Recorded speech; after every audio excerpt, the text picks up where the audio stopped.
है गाइस, आज हम द्वितीय कोटि की अभिक्रिया it means second order of reaction सीखेंगे। देखिए, इसे हम निम्न दो मतलब टू टाइप से डिफाइन कर सकते हैं। ठीक है, नंबर वन, वह रिएक्शन जिसमें टू रिएक्टेंट मॉलिक्यूल्स होते हैं एंड वो क्या होता है, उनका कंसंट्रेशन वो टाइम के अकॉर्डिंग जो होता है डिक्रीज होता है, वो क्या कहलाता है, हमारा सेकेंड ऑर्डर रिएक्शन कहलाती है। ठीक है, इसके अंदर हम सेकेंड डेफिनेशन की अगर बात करते हैं तो वो रिएक्शन जिसकी जो रेट होती है वो दो रिएक्टेंट के मॉलिक्यूल के सांद्रण पर डिपेंड करती हैं, वो हमारी सेकेंड ऑर्डर रिएक्शन कहलाती है। क्लासिफिकेशंस और इसके एग्जांपल देख लेते हैं हम। देन वे जो ये रिएक्शंस होती हैं वो टू टाइप से होती है। ठीक है, नंबर वन, समान मतलब इक्वल अगर रिएक्टेंट है उसमें जो मॉलिक्यूल यूज़ कर रहे हैं वो हमारे इक्वल होता है, A+A गिव्स अस प्रोडक्ट। ठीक है, देखिए जैसे कि हमारा रिएक्टेंट है, देन A+A हमारा सेम मॉलिक्यूल्स यूज़ हो रहे हैं और प्रोडक्ट हमारा बन रहा है। देन हमारा इनिशियली हम कंसंट्रेशन देखते हैं, इसकी भी A रहेगी, इसकी, क्योंकि सेम हमारे मॉलिक्यूल्स हैं एंड हमारा जो प्रोडक्ट है वो क्या हो गया, हमारा 0 हो गया। ठीक है, अगर हम टाइम ले लें, अगर टाइम ले लें दैन इसकी क्या कंसंट्रेशन A-X एंड इसकी क्या होगी 2X, क्योंकि इसमें टू प्रोडक्ट्स हमारे यूज़ हो रहे हैं, मतलब सॉरी टू रिएक्टेंट हमारे यूज़ हो रहे हैं, टू मॉलिक्यूल्स यूज़ हो रहे हैं। देन टी टाइम पे हम देखते हैं तो हमारा क्या होगा, रेट dx/dt प्रोपोर्शनल किसी हो गया, इसके भी होगा, इसकी कंसंट्रेशन के भी होगा। ठीक है, अब हमने ये बात की थी, अगर कोई भी हम कंसंट्रेशन हटाते हैं, कोई भी हम कांस्टेंट हटाते हैं, देन वहाँ पे हमारा क्या आ जाता है, एक कांस्टेंट निकल के आता है। Then dx/dt equals to k0 A-x का होल स्क्वायर, इसका होल स्क्वायर बन जाएगा। ठीक है, अब हमें क्या करना पड़ता है, इंटीग्रेशन करना पड़ता है, इसको इसके अपॉन में लाएंगे, dt को यहाँ लेके जाएगी, इसे हम मान लेंगे इक्वेशन नंबर 1। अब हम इसका इंटीग्रल करते हैं, dx/A-x का whole square integration k dt। ठीक है, जब हम किसी चीज़ का इंटीग्रल करते हैं तो वहाँ पे एक कांस्टेंट भी आता है, इसका इंटीग्रल करेंगे तो हमारा ये आएगा, और k तो कांस्टेंट एज इट इज रहेगा, dt का हमारा इंटीग्रल t हो जाएगा, प्लस c हमारा यहाँ पे कोई भी कांस्टेंट आ जाएगा। अब उस कांस्टेंट को हमें हटाना होता है। ठीक है, देन इनिशियली हम लेते हैं t equals to 0 and equals to 0, x equals to 0 initially term पे हम ले लेते हैं। देन हम सी की वैल्यू यहाँ पे क्या देखते हैं, जब t 0 हो जाएगा ये टर्म 0 हो जाएगी, यहाँ पे 0 रखिए तो ये टर्म हो जाएगी A1/A। ठीक है, जब ये 1/A हो जाएगी तो c की वैल्यू क्या हो जाएगी, 1/A। Put in this equation, C value को हम सेकेंड में रखते हैं तो हमारा क्या बन जाता है, 1/x equals to KT plus 1/2।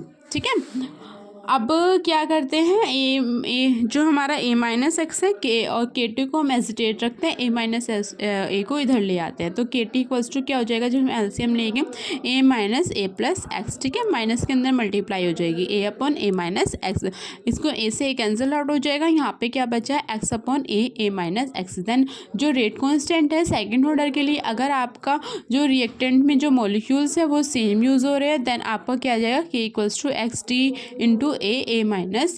ठीक है, इसके बाद एक पिसिडो रिएक्शन होती है, वो क्या होती है, उसे हिंदी में हम बोलते हैं सत्याण्विक अभिक्रिया, लेकिन उसे इंग्लिश में बोलते हैं पिसिडो रिएक्शन। ठीक है, वो रिएक्शन देख लीजिए क्या होती है, वह रिएक्शन जो देखने में तो किसी एक मतलब स्पेशल ऑर्डर की होती है, मतलब विशिष्ट होती है, अलग होती है, जबकि अगर रियलिटी देखें तो इसका ऑर्डर कुछ और निकल के आता है, वो पिसिडो रिएक्शन कहलाती है। ठीक है, जैसे कि एग्जांपल की बात करें, हम एथाइल एसीटेट ले लें, उसका हम वाटर से हाइड्रोलाइसिस करते हैं। ठीक है, तो हमें क्या लगता है, तो हम है रिएक्शन देखते हैं।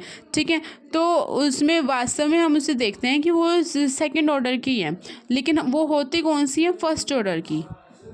देखिए, ये हमने रिएक्शन लिया, एथाइल एसीटेट लिया, ठीक है, उसमें हमने वाटर के मॉलिक्यूल से इसकी रिएक्शन करवाई, देन हमें क्या दिख रहा है, ये सेकंड ऑर्डर होना चाहिए, लेकिन ये सेकंड ऑर्डर नहीं होती है, ये हमारे ओनली फर्स्ट ऑर्डर रिएक्शन कहलाती है। डेट मीन्स ये हमें सेकंड ऑर्डर की दिख रही है, अलग दिख रही है, लेकिन है कौन सी, फर्स्ट ऑर्डर की, इसलिए ये कौन सी रिएक्शन कहलाई, पिसिडो रिएक्शन कहलाई। अब क्वेश्चन आता है कि यहाँ पे हमने एथाइल एसीटेट के मॉलिक्यूल को तो काउंट करा, लेकिन हमने क्या नाम वाटर मॉलिक्यूल को काउंट क्यों नहीं किया? क्योंकि यहाँ पे जब हम कोई रिएक्शन करवाते हैं तो एथाइल एसीटेट का जो मॉलिक्यूल होता है वो टाइम के अकॉर्डिंग उसकी कंसनट्रेशन जो होती है वो डिक्रीज होती चली जाती है, लेकिन जो वाटर मॉलिक्यूल है ये इसकी जो कंसनट्रेशन होती है वो कॉन्स्टेंट होती है। ठीक है, अब हम इसका सेकंड केस देख लेते हैं। अभी हमने क्या पढ़ा है, रिएक्टेंट में जो मॉलिक्यूल्स यूज़ हो रहे थे वो सेम थे, लेकिन इसमें क्या है अब डिफरेंट है।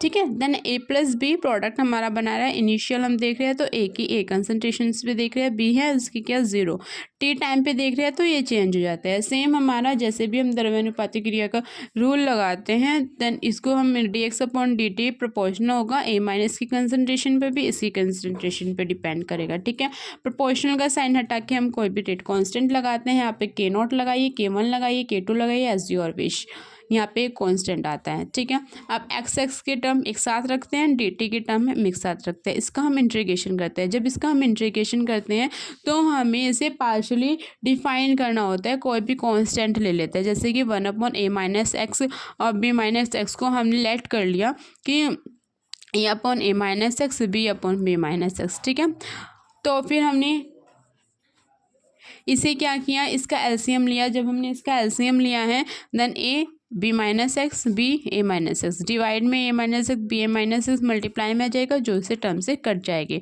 इसके अंदर मल्टीप्लाई करेंगे तो हमारी ये टर्म आ जाएगी, यहाँ से x कॉमन आ जाएगा और ये हमारा B/a-AB हमारा बन जाएगा। दोनों और हमने क्या करा है कि जो x के मल्टीपल्स हैं उनके जो उनके टर्म्स हैं उसको हमने कंपेयर किया है। तो A+B हमारा क्या निकल के आ गया यहाँ से 0, क्योंकि यहाँ पे तो x की टर्म नहीं है ना, तो यहाँ से x की टर्म क्या निकल के आई 0, A क्या आ गया -1। ठीक है, क्योंकि टर्म को हमने कंपेयर किया। देन A की वैल्यू यहाँ से हमने फाइंड करी तो -1/a-b। ठीक है, यहाँ से b की वैल्यू भी निकाल दी हमने। अब हम इंटीग्रेशन करते हैं, क्योंकि हमने लेट करा था A/a-x B/b-x। यहाँ पे जब हमने इसकी वैल्यू निकाली तो आया, इसका इंटीग्रेशन करते तो A/a-x B/b-x। a की वैल्यू रखी, b की वैल्यू रखी, क्या रखी -1/a-b, जो की वैल्यू थी यहाँ पे 1/a-b है, b की वैल्यू रख दी A/b-x। इनका इंटीग्रेशन करा, जब इसका इंटीग्रेशन करते तो माइनस log A-x आएगा, जब इसका इंटीग्रेशन करते हैं तो log B-x आएगा। ठीक है, अब ये देखिए -1/a-b तो कॉमन आ गया। ठीक है, अब ये क्या है हमारे, ये माइनस से माइनस प्लस हो गया, इसलिए हमने यहाँ पे प्लस नहीं लगाया, लेकिन हमारी टर्म किस में दिख रही है, माइनस में। तो लॉग प्रॉपर्टी हम यहाँ पे लगाएंगे। लॉग प्रॉपर्टी में क्या होता है, माइनस होता है तो वो डिवाइड में चला जाता है, तो log A-x/B-x। ठीक है, अब हमने क्या करा है, तो इसका इंटीग्रेशन हमने इसका कर दिया। ठीक है, इसका इंटीग्रेशन करके ये आया, जब हमने वहाँ पे dt का इंटीग्रेशन करा था तो KT आ जाएगा, प्लस C हम कोई भी कॉन्स्टेंट लगा देते हैं। ठीक है, इनिशियली हमें कांस्टेंट की वैल्यू निकालनी होती है, तो हम यहाँ से वैल्यू निकालते हैं इनिशियली। तो C हम इनिशियली पे ले लेते हैं, T = 0 x = 0। देन यहाँ पे जब हम पुट करते हैं तो हमारे C की वैल्यू हो जाती है 1/a-b log A/b = C। अब इस जो ये वैल्यू है वो थर्ड में पुट करना है। देन हमारी वैल्यू ये तो हमारा सेम रहेगा, यहाँ पे C की जगह हम क्या रख देंगे, log A-b। ठीक है, इसके बाद क्या करते हैं हम, क्या नाम, हमें किसकी वैल्यू निकालनी है, हमें रेट कांस्टेंट की वैल्यू निकालनी है। हम रेट कांस्टेंट की वैल्यू सेकंड ऑर्डर के लिए निकाल रहे हैं जब हमारे डिफरेंट मॉलिक्यूल रिएक्टेंट में यूज़ हो रहे हैं। तो KT = 1/a-b, लॉग की टर्म हम एक साथ ले लेते हैं, 1/a-b हम डायरेक्टली कॉमन ले रहे हैं। ठीक है, माइनस में है तो डिवाइड में जाएगा, ये टर्म बन के आ जाएगी, ये इसके अपॉन में जाएगा। देन बेस की वैल्यू जो ये है ये इस ए के साथ जाएगा, ये टर्म इसके साथ जाएगी, ये वाली हमारी टर्म बन के। अब की क्योंकि बेस E में है, इसको हमें 10 में बनाना होता है। 10 में बनाने के लिए हम 2.303 से मल्टीप्लाई करते हैं, तो हमारा क्या निकल के आ जाता है, log A-n A/b-x बेस 10। ठीक है, ये हमारे सेकेंड ऑर्डर के लिए रिएक्शन थी। थैंक यू, ओके बाय, मिलते हैं नेक्स्ट वीडियो के साथ।